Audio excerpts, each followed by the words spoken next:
जैसा कि हम लोग फंक्शंस पढ़ रहे थे एंड हम लोगों ने ऑलरेडी फंक्शंस को पढ़ा कि फंक्शंस होता क्या है। हम लोगों ने पढ़ा कि फंक्शंस में कौन कौन से इंपॉर्टेंट चीज़ें हैं, उसका डोमेन क्या होता है, उसका रेंज क्या होता है, उसका को डोमेन क्या होता है। एंड फिर हम लोगों ने फाइंड आउट किया था कि how to find domain, what are the 3 rules जो हम लोगों ने डोमेन फाइंड आउट करने के लिए यूज़ किया और उसको हम लोग किस तरह से यूज़ कर पा रहे थे।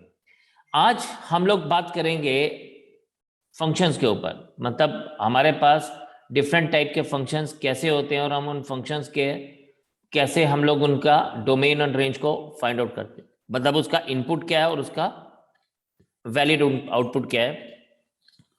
डिपेंडिंग अपॉन कि वो फंक्शंस क्या है, हम उसके ऊपर हमारा सारा का सारा ये डिपेंड करता है। तो we'll start with very very basic thing and slowly and steadily हम लोग different type के functions को पढ़ेंगे and that is where you have to concentrate upon today. तो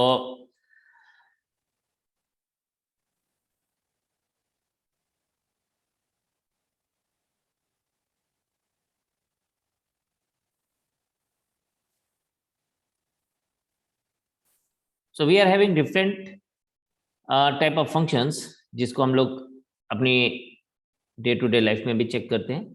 तो सबसे पहला नाम आता है कांस्टेंट फंक्शन का।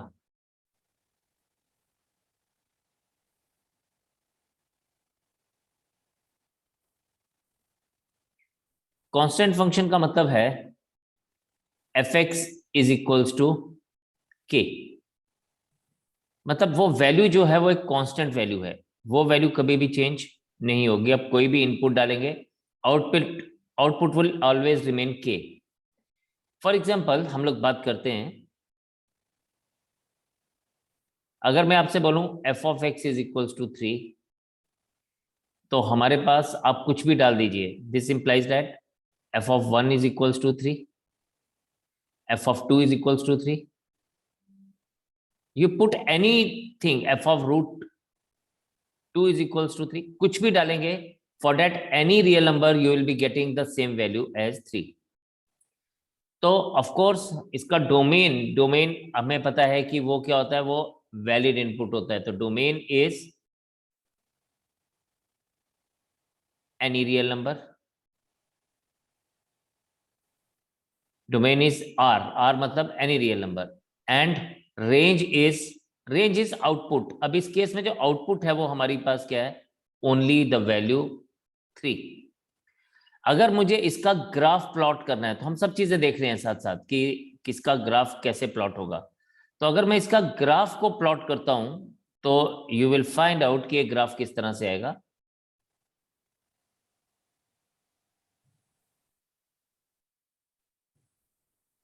Just need to understand this thing.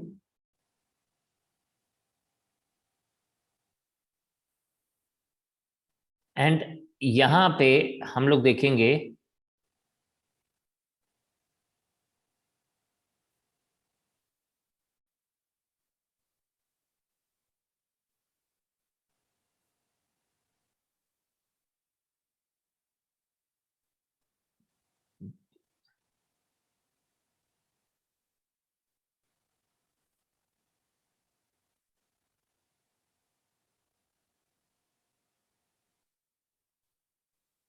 ये जो डबल एरोज होते हैं ना, इसका मतलब है कि it can extend in both the direction infinitely. और यहाँ पे ये जो हमारे पास है कि हम x की कोई भी वैल्यू डाल रहे थे, हमें वो वैल्यू क्या मिल रही थी, हमें वो वैल्यू 3 मिल रही थी। Consider this as 1, consider this as 2 and consider this as 3। तो at 3 we can put any values of x but we are getting the value as 3। तो दिस इज द ग्राफ। तो हम लोगों ने डोमेन चेक कर लिया, हम लोगों ने रेंज चेक कर लिया, and we have seen the relevant graph for the particular function. So this is constant function. Second is हम लोग जो ले रहे हैं इस रो में, that is आइडेंटिटी फंक्शन। आप लोग साथ साथ इसको नोट भी करते जाइएगा। जैसे ये स्क्रीन फिनिश होती है तो I will ask about your doubts also.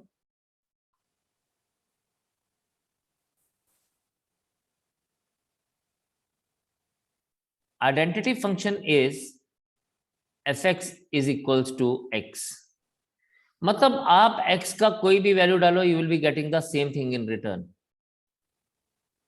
For example अगर हम बात करते हैं तो एफ एक्स, अगर हम लोग बात करें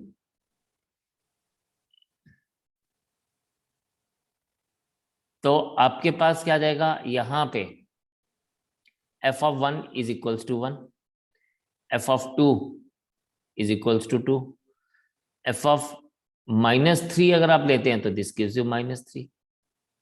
तो कहने का मतलब ये है बेटा कि डोमेन तो कुछ भी हम डाल सकते हैं, बट जो डोमेन होगा इस केस में वही रेंज भी होगा, तो इसलिए रेंज भी हमारे पास यहाँ पे रियल नंबर ही है।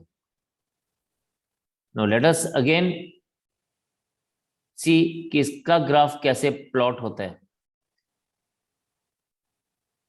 ठीक है जी, तो लेट अस सी दैट। सो हमारे पास ये कोऑर्डिनेट एक्सिस है,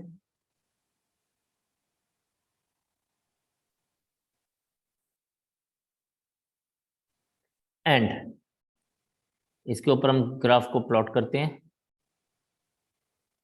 और ये हमारे पास कुछ इस तरह से आएगा। That means that graph will be passing through the origin. So it will be passing through the origin. That is how it is going to be. So it will be a straight line which is exactly at 45 degree from the x-axis and it will be passing through the center. तो इसका graph कुछ इस तरह से plot करेंगे हम लोग। Now the third function is, this is very, very important. This is really very, very important. So this is modulus function.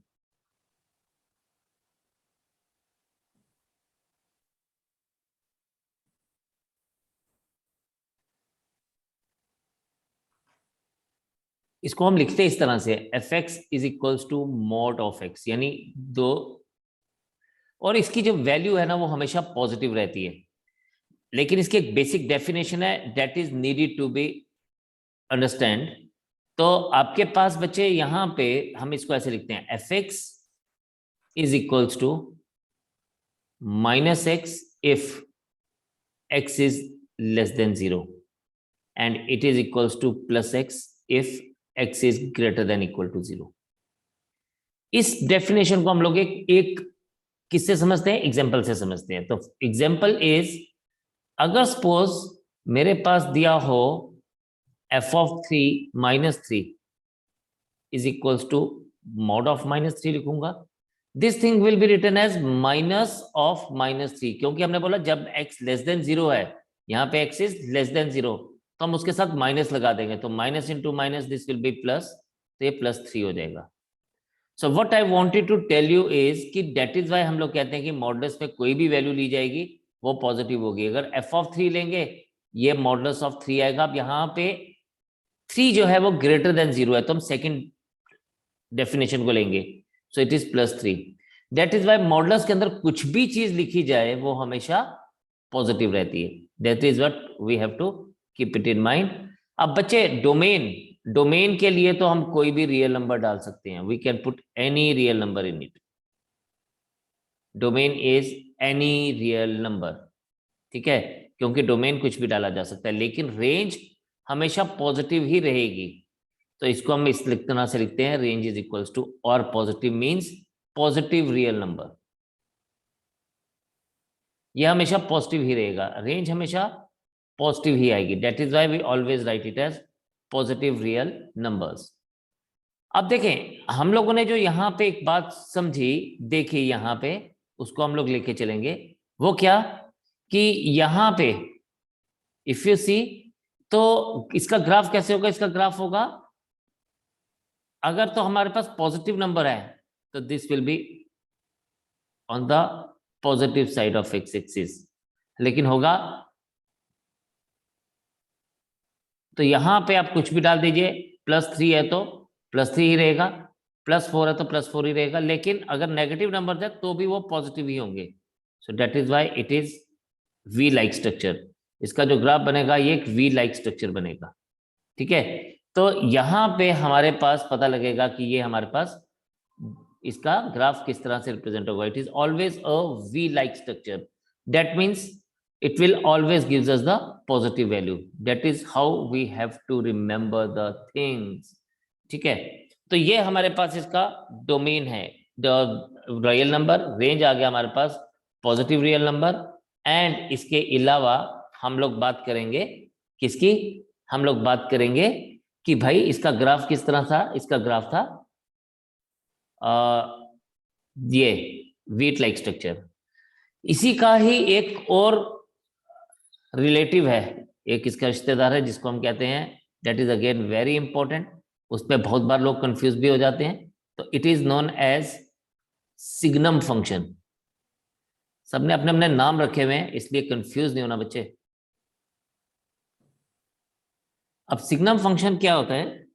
Signum function is, इसका डेफिनेशन ये होता है f x is equals to mod of x if mod of x upon x if x is not equal to 0 and fx is equals to 0 if x is equals to 0. तो ये हम समझते हैं कि क्या है. एक सेकेंड होल्ड करिएगा.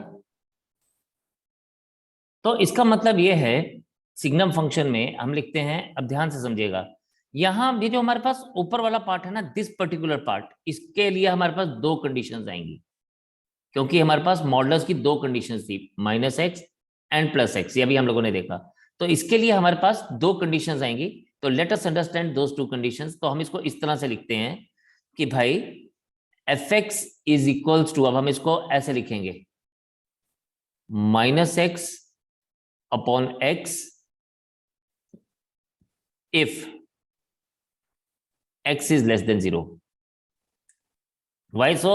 Because mod of x की वैल्यू -x होती है अगर हमारे पास fx is equals to mod x और x लेस देन 0. तो हम न्यूमरेटर को देखेंगे, डिनोमिनेटर तो एज इट इज ही रहेगा, उसको कुछ नहीं करना, क्योंकि mod न्यूमरेटर के साथ लगा है. इसलिए न्यूमरेटर को हम लोग ध्यान देंगे कि न्यूमरेटर जो है वो -x हो जाएगा if x is less than 0. It is equals to 0 if x is equals to 0. ये तो डेफिनेशन में था, लेकिन it is be taken as x upon x if x is greater than 0. ठीक है, if x is greater than 0. तो ये हमारे पास ऐसा रहेगा. ठीक है, now if you see here, यहां पे अगर आप इसको देखें तो मैं इसको और कैसे रिफाइन करके लिख सकता हूं. मैं इसको रिफाइन करके ऐसे लिख सकता हूं, f x is equals to -x upon x होता है -1 if x is less than 0. It is equals to 0 if x is equals to 0. It is equals to 1 if x is greater than 0. तो हमारे पास ये जो function की जो proper definition बनी, अब finally we have got this definition as the, ठीक. Now next चीज हम लोग क्या देखते हैं, domain. Domain is always a real number. मतलब हम पॉजिटिव नंबर्स भी डाल सकते हैं, हम लोग नेगेटिव नंबर्स भी डाल सकते हैं, तो इसलिए इट इज रियल नंबर. लेकिन रेंज हमारी कन्फाइन होगी. रेंज इस बार क्या है, रेंज में सिर्फ 3 ही आउटपुट्स आ रही हैं. अगर हम लेस देन 0 नंबर लेते हैं तो -1, अगर हम 0 लेते हैं तो 0, और अगर हम +1 लेते हैं तो इट बिकम्स ग्रेटर देन 0 लेते हैं तो +1. तो 3 ही डिजिट्स आएंगे, 3 ही नंबर्स आएंगे. सो रेंज का सेट हमारा बनेगा -1, 0 और 1 का. ठीक है, तो ये हमारे पास डोमेन और ये हमारे पास रेंज अभी रहेगा. हमारे पास यहाँ पे अगर हम लोग ग्राफ की बात करें तो इसका ग्राफ किस तरह से प्लॉट होगा, इसका ग्राफ प्लॉट होगा, ध्यान से सभी लोग देखेंगे कि हम ग्राफ के लिए क्या करेंगे. This graph is plotted in this वे. ये इसके कोऑर्डिनेट एक्सिस आ गए. अभी एक चीज बड़ी इंपॉर्टेंट सी हम लोग साथ में समझेंगे. भी क्या समझेंगे आप देखेंगे बच्चे कि यहां पे अगर हमारे पास x ग्रेटर देन 0 है तो we are taking this value as +1, right. अगर हमारी वैल्यू लेस देन 0 है तो we are taking it as -1, और अगर हमारी वैल्यू जो है वो 0 है तो it will be considered as 0। तो हमारे पास ये है ना, इसके साथ में ना क्या लगा रहा हूं, एक एम्प्टी सर्कल लगा रहा हूं। एम्प्टी सर्कल का मतलब है कि in either of this cases हम लोग ये वाली वैल्यू नहीं ले रहे, बिकॉज ये 0 वाली वैल्यू है तो हम इसको नहीं ले रहे। मतलब 0 के अलावा हम कोई भी वैल्यू ले सकते हैं। 0 के ऊपर इट विल बी 0, जो कि मैं व्हाइट डॉट के साथ रिप्रेजेंट कर रहा हूं। और x ग्रेटर देन 0 है तो ये ऊपर वाला आएगा, बिकॉज दिस इज एक्चुअली 1। और अगर x लेस देन 0 है तो ये नीचे वाली लाइन आएगी विच इज एक्चुअली -1। तो ये हमारे पास इसका ग्राफ था। ये दोनों चीजें बहुत समझने वाली थी, मॉडुलस फंक्शन और signum function. The next function is, जो नेक्स्ट फंक्शन हम लोग लेने जा रहे हैं, that function is called as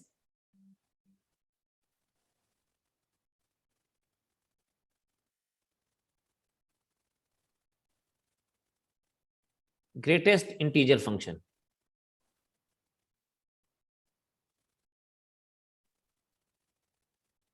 greatest integer function का मतलब क्या है, ये सब लोग बहुत ध्यान से समझेंगे बेटा। इसको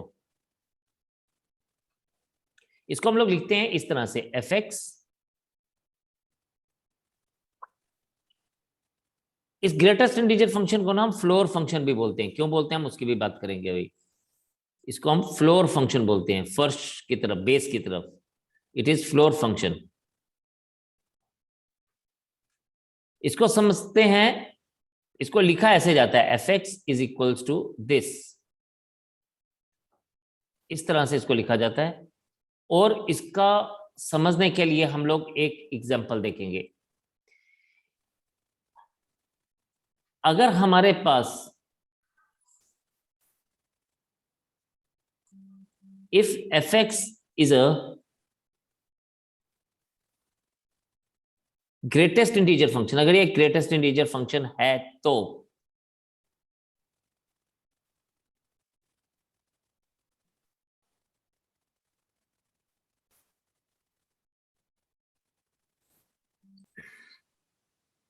यहां पे हम ग्रेटेस्ट इंटीजर फंक्शन की बात करेंगे। तो फॉर एग्जांपल अगर मेरे पास बोलता है इफ f ऑफ 2.1, तो ये आपको हम इस तरह से लिखेंगे 2.1, तो इसकी वैल्यू जो फाइनली लिखी जाएगी वो 2 लिखी जाएगी। अगर मैं f ऑफ 2.473 लिखता हूं तो ये भी हमारे पास ऐसे ही लिखा जाएगा 2.473, it is equals to 2 again. Greatest integer का मतलब है कि इसमें जो इंटीजर की वैल्यू है ना वही हम लोगों ने लिखनी है, उसमें से इंटीग्रल वैल्यू ही लेनी है। लेकिन इसमें एक इंपॉर्टेंट बात यह है कि अगर ये वैल्यू ऐसे भी लिखी जाएगी ना 2.997, तो हम लोग जनरली इसको 3 मानते हैं कि भाई 5 से ऊपर, 0.5 से ऊपर कुछ भी लिखा जाएगा हम उसको 3 लिख सकते हैं। लेकिन यहां पे ऐसा नहीं है, यहां पे इसको फिर से 2 ही लिखा जाएगा। This is the reason it is called as floor function, क्योंकि ये हमेशा अपने बेस की तरफ जाता है। तो अगर मेरे पास ये ऐसा होगा f ऑफ 7.98734 कुछ भी, this will be taken as 7.98734, but this will be written as 7। तो ये हमेशा अपने बेस की तरफ जाता है। बेस की मतलब अपने से नीचे वाले इंटीजर की तरफ जाता है। इस बात को आपने ऐसे भी समझना है कि अगर बच्चे आपके पास f ऑफ -2.1 लिखा गया ना, तो ये -2.1 का मतलब ये है कि ये अपने से नीचे वाले इंटीजर पर जाएगा, तो ये अब -3 पर जाएगा। यस, बिकॉज अगर आपको याद होगा तो मैं आपको एक बड़ी सिंपल सी बात बताता हूं कि हम लोगों ने सीखा था कि नंबर लाइन के ऊपर अगर हम लोग देखें तो क्या होगा, नंबर लाइन के ऊपर if you see, just a second,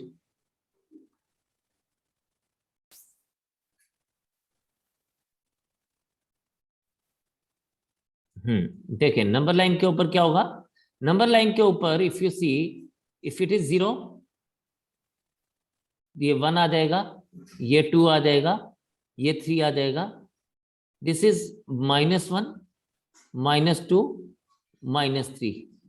अगर हम यहां देखेंगे ना तो यहां कहीं पर होगा -2.1, तो it will go towards the lower integer, मतलब इससे छोटी वैल्यू के ऊपर जाएगा, छोटे इंटीजर के ऊपर जाएगा। इसी तरह से अगर मैं f ऑफ -5.7 लिखता हूं, it will go towards the integer which is less then it, which is -6। तो ये हमेशा अपने से नीचे की तरफ जाएगा, that is why it is called as floor function. अभी यहां पे डोमेन की अगर हम बात करें तो domain can be any positive number, domain is any real number, sorry, but इसका अगर रेंज की बात करें तो range is always integers, integers को मैं आई से डिनोट कर रहा हूं यहां पे, तो रेंज इज इंटीजर्स, ठीक है। Domain is real number but range is integers, ठीक है जी। अगेन अगर हम लोग यहां पे देखें, इफ वी सी हियर, तो इसका ग्राफ सब लोग बड़े ध्यान से समझेंगे कि ये ग्राफ कैसे प्लॉट हो रहा है। Everybody will be focusing on the board now. ये मेरे पास कोऑर्डिनेट एक्सिस है,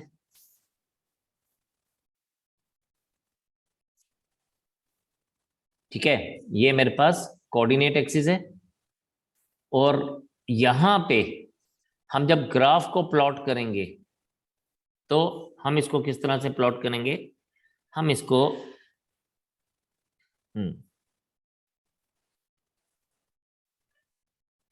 देखिए, हम लोगों ने बोला let's say we consider this as 1 2 3 4 5 6, -1 -2 -3 -4 and -5। इसकी भी बात करते हैं तो ये हमारे पास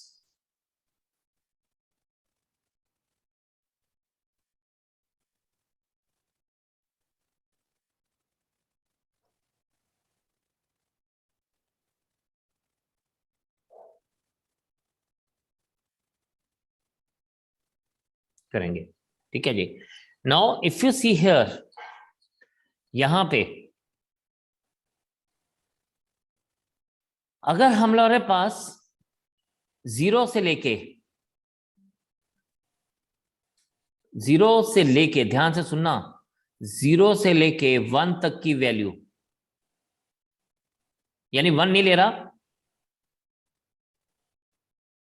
1 से लेके 0 से लेके 1 तक की वैल्यू हमेशा 0 ही आएगी। 1 से लेके 2 तक की वैल्यू, अब ये जो मैं यहाँ पे ये सर्कल बना रहा हूं ना, एम्प्टी सर्कल, इसका मतलब 2 नहीं ले रहा हूं, 2 तक की वैल्यू ये 1 ही आएगी। सिमिलरली 2 से लेके 3 तक की वैल्यू को मैं 2 ही लूंगा, एंड ये बात इसी तरह से आएगी, 3 से लेके इसकी वैल्यू को मैं 3 ही लूंगा। इससे नीचे की अगर हम बात करेंगे,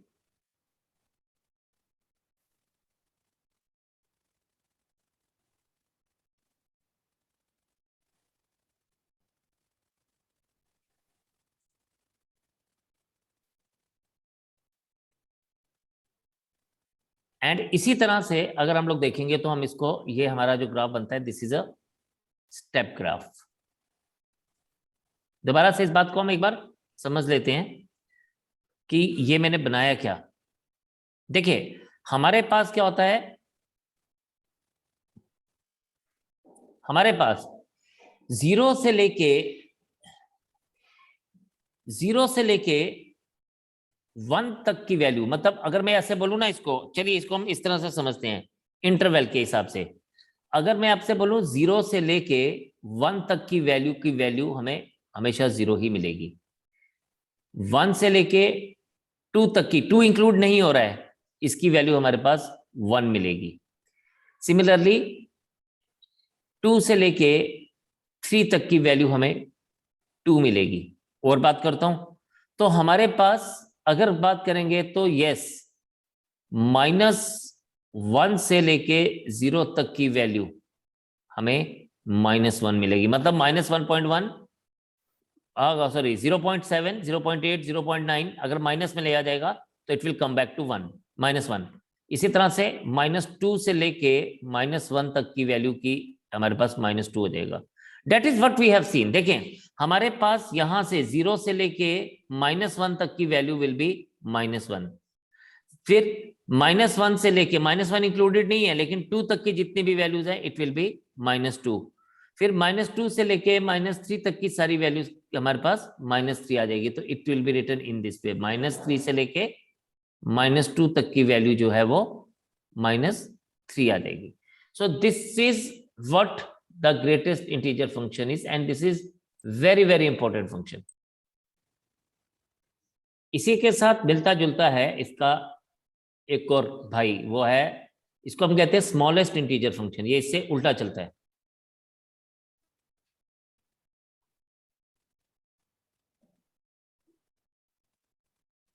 ये सारा काम इससे उल्टा करेगा और इसको हम लोग कहते हैं सीलिंग फंक्शन। वो फ्लोर था, ये इसका उल्टा है सीलिंग फंक्शन। इसको हम लोग लिखते हैं इस तरह से, f(x) is equals to this.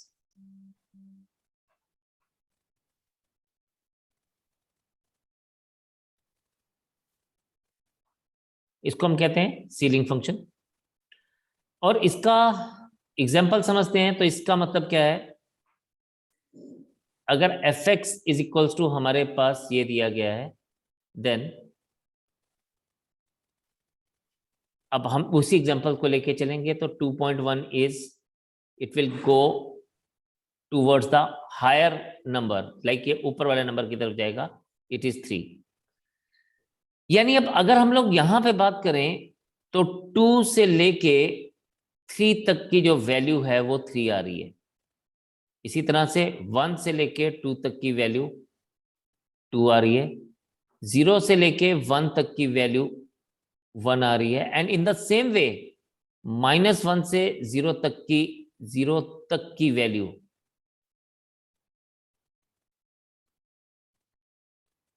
0 आ रही है। तो ये हमेशा ऊपर वाली साइड पे जाएगा। जैसे f ऑफ 2.7 इज अगेन 3,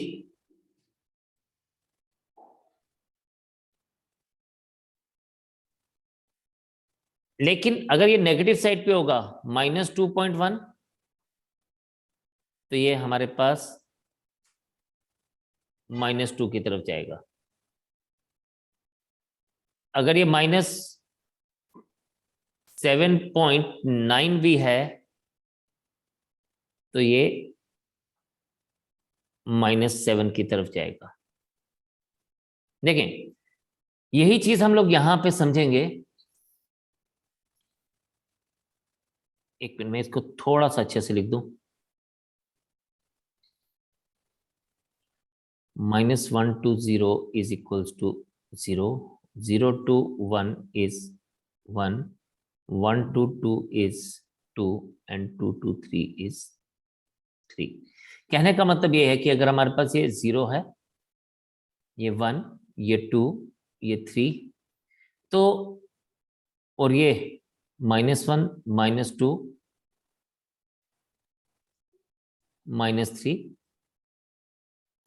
तो जैसे मैंने आपको बोला कि अगर हम लोग -3 से या -2.9 लेते हैं, -2.9 विल गो बैक टू -2, यानी अपने से बड़े नंबर की तरफ जाएगा। सिमिलरली अगर मैं 0.01 भी लेता हूं तो it will go back to 1। That means ये अपने से बड़े नंबर की तरफ जाएगा। दैट इज वाई जब हम इसका डोमेन लेंगे, इसका डोमेन भी वही है तो ये रियल नंबर ही। रेंज इसका भी हमेशा इंटीजर्स ही होंगे क्योंकि ये हमेशा इंटीजर की तरफ ही जाएगा। लेकिन जब हम इसका ग्राफ देख रहे हैं बच्चे, ये ग्राफ अगेन ये ग्राफ बिहेव करेगा उससे उल्टा बनेगा, ये भी स्टेप वाइज ग्राफ, लेकिन जैसा कि हम लोग देख रहे हैं 0 से लेके 1 तक की वैल्यू ये 1 है, ये 1, इसको हम बना लेते 2 3 4 1 2 3 4 5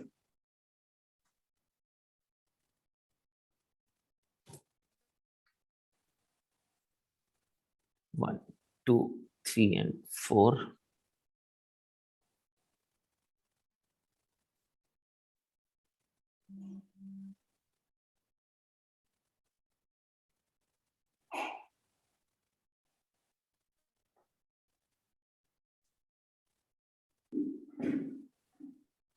तो हमने देखा कि भाई -1 से लेके 0 तक की वैल्यू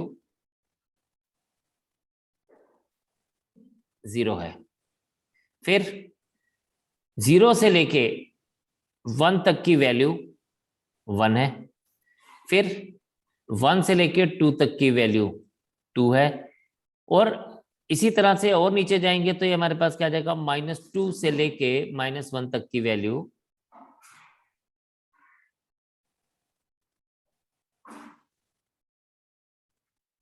'तो ये भी हमारे पास स्टेप ग्राफ ही बनेगा। द ओनली डिफरेंस इज कि ये पहले वाले ग्राफ से उल्टा ग्राफ बनेगा। लेकिन the main important thing to understand here is कि अगेन इन दोनों केसेस में हम लोग जो कर रहे हैं, जो पढ़ रहे हैं, वो हमेशा क्या रहेगा, वो हमेशा ये स्टेप वाइज ग्राफ बनेगा, और इस केस में इनका जो वैल्यू आएगा, जो इनका रेंज आएगा, वो हमेशा और हमेशा हमारे पास इंटीजर आएगा। तो इसका नाम ही है ग्रेटेस्ट इंटीजर फंक्शन और स्मॉलेस्ट इंटीजर फंक्शन, तो इनके जो वैल्यूज आएंगी वो हमेशा इंटीजर्स ही आएंगी। तो ये मेन कुछ ग्राफ्स थे जो हम लोगों ने पढ़े, जो हम लोगों ने समझे, और ये हमारे लिए यूजफुल रहते हैं और ये हमारे लिए काम के रहते हैं।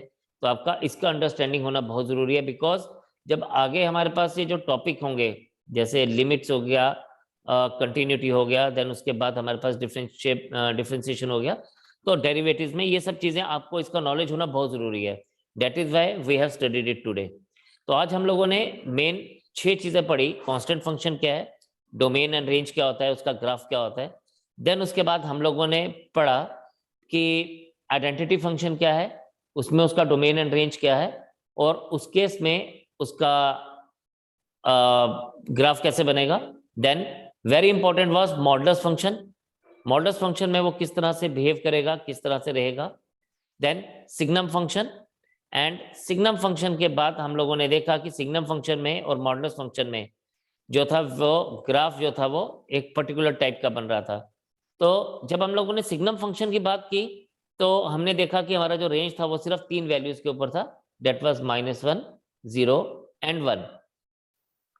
देन उसके बाद हमने नेक्स्ट 2 फंक्शंस पढ़े, greatest integer function and smallest integer function. Greatest integer function में domain could be any real number, smallest integer function में भी domain could be any real number, और इन दोनों के रेंजेस में दोनों बार हम लोगों ने इंटीजर्स ही लिया। देन ग्राफ वाइज हम लोगों ने देखा तो हमने देखा कि ग्राफ भी ऑलमोस्ट सेम बन रहा था, सिर्फ उसकी डायरेक्शन उल्टी हो गई। ठीक है, तो हमारे पास जब हम लोगों ने ग्रेटेस्ट इंटीजर फंक्शन बना तो वो हमेशा अपने से छोटे नंबर की तरफ जा रहा था, जहां इंटीजर की तरफ रहा था लेकिन लोअर इंटीजर की तरफ, और जब हम स्मॉलेस्ट इंटीजर फंक्शन की तरफ जा रहे थे तो वो अपने से बड़े इंटीजर की तरफ जा रहा था। तो इसलिए हम जब ग्रेटेस्ट इंटीजर फंक्शन को बात कर रहे थे तो हम उसको फ्लोर फंक्शन बोलते हैं, और जब हम लोग स्मॉलेस्ट इंटीजर फंक्शन की तरफ जा रहे थे तो हम उसको क्या बोलते हैं, हम उसको सीलिंग फंक्शन बोलते हैं। तो आई होप जो आज हम लोगों ने पढ़ा है वो आपको पूरी तरह से अभी तक क्लियर हो चुका होगा। इन केस अगर किसी को कोई प्रॉब्लम है तो you can ask me. Whatever we have studied today, just go on with the things and revise the things at your places. If you get any problem, just get back to me, tell me what it would be. I will be able to solve those problems for you.